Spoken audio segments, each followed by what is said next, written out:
साथियों नमस्कार।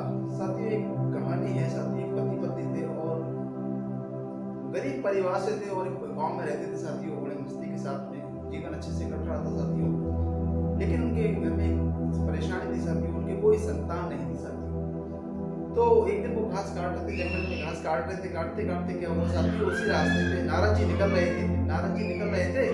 तो उन्हें पूछा, नारद जी को आवाज दी, नारद जी बात सुनिए। नारद जी आए, नारद जी को प्रणाम किया। साथियों उनसे पूछा कि आप कहाँ जा रहे हो? तो बोले मैं जा रहा हूँ भगवान की सभा में। बोले ना, भगवान की सभा में जा रहा हूँ?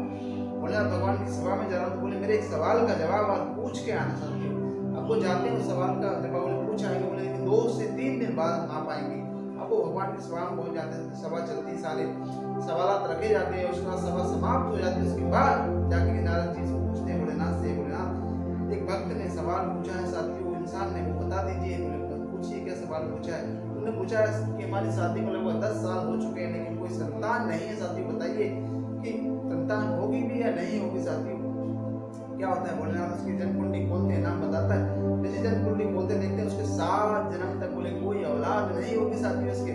बोले क्यों नहीं होगी? बोले इसका ये मत पूछिए, आप जाके उनको बता दीजिए। अब नारद जी सुनते हैं, उससे कहेंगे तो हो सकता है वो हमको मारने के लिए दौड़े। बोले बताना तो पड़ेगा, भगवान ने बताया।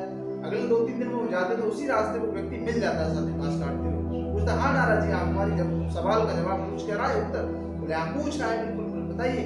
बोले भगवान ने कहा है कि आपके 7 जन्म तक कोई औलाद नहीं होगी साथी। बोले हैं कोई औलाद नहीं? बोले हाँ। वो आदमी सीधा साधा आदमी था। बोले ठीक है, परमात्मा की मर्जी है, झूठ कह रहा होगा, नहीं होगा, ऐसा कैसे हो जाएगा। अब साथियों वो अपने काम में लग गया साथियों। उसी बीच क्या होता है, एक महीने के लगभग अरसे से उनके एक साधु बाबा जी आते हैं। साधु बाबा जी आते हैं साथियों, तो वो कहते हैं कुछ खाने को मिलेगा बेटा? मैंने कहा महाराज बिल्कुल मिलेगा, बैठिए। उनको साफ सुथरी दड़ी बिछा के बैठा दिए, उनको नाश्ता कराती है, खाना कराती है, उनको पानी देती है साथियों, ऊपर हवा करती है साथियों, बड़ा उनको बड़ा मान सम्मान देती है साथियों। उसके बाद उनको दान दक्षिणा देकर उनको विदा करती है साथियों। तभी उस बीच उसके प्योर गोद में साथियों एक बच्चा होता है साथियों। कहते हैं ये बच्चा किसका है? तो उनका महाराज ये मेरी नंद का बच्चा है, मेरा बच्चा नहीं है, मेरे तो 7, 8 से 10 साल हो गए, कोई संतान ही नहीं है। बोले ठीक, कोई संतान नहीं? बोले ठीक है, जा। तथास्तु बोला उन्होंने और कहा कि 1 साल के अंदर पुत्र खिलाएंगे, पुत्र होगा मेरे साथियों। अब वो चले जाते हैं, क्योंकि ये साधु बाबा जी चले जाते हैं कहेंगे साथियों। जैसे 1 महीने, 2 महीने, 3 महीने, 4 महीने का समय बीतता साथियों।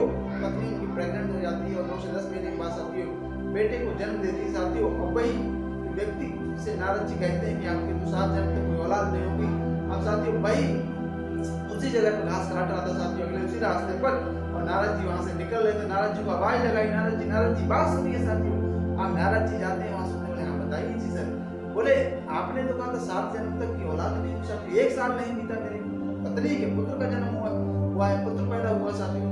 आपने तो झूठ बोला था, सुना आप झूठ बोलते हो साथियों, आपके भगवान भी झूठ बोलते हैं। आप नारद जी कहीं ना कहीं बड़ा हताश हुए। भगवान जी भी झूठ बोलते हैं, मेरे से भी झूठ बोला, मुझे कहा जो ना मुझे बताया वो मैंने तुझे बता दिया आगे। ठीक है, जाके पूछता हूँ उससे जाके।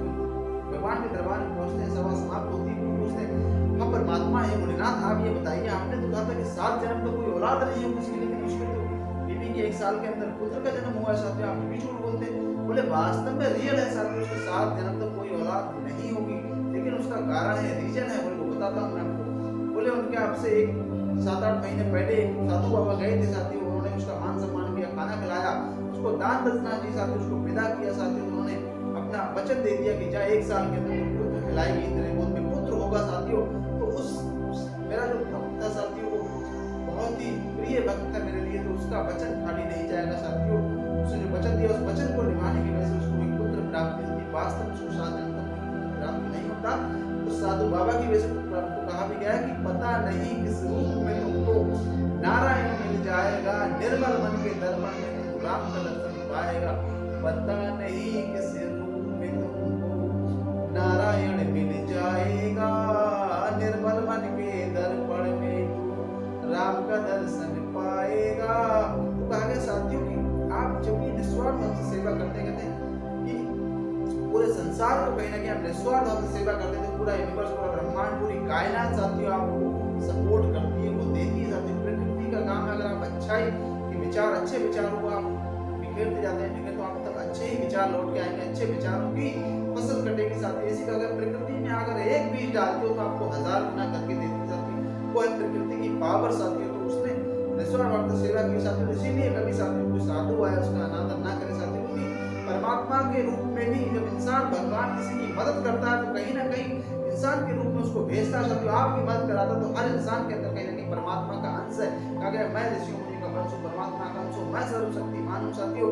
तो अपने आप को कभी कम मत समझना साथियों, आपके अंदर ही परमात्मा का अंश बैठा हुआ। अपने आप को जानो, अपने आप को मानो, अपने आप को खोजो, कहीं ना कहीं अपने अंदर खोजना पड़ेगा साथियों, तभी आपको पता लगेगा साथियों। कहते हैं मेरे अंदर का परमात्मा आपके अंदर परमात्मा को प्रणाम करता है,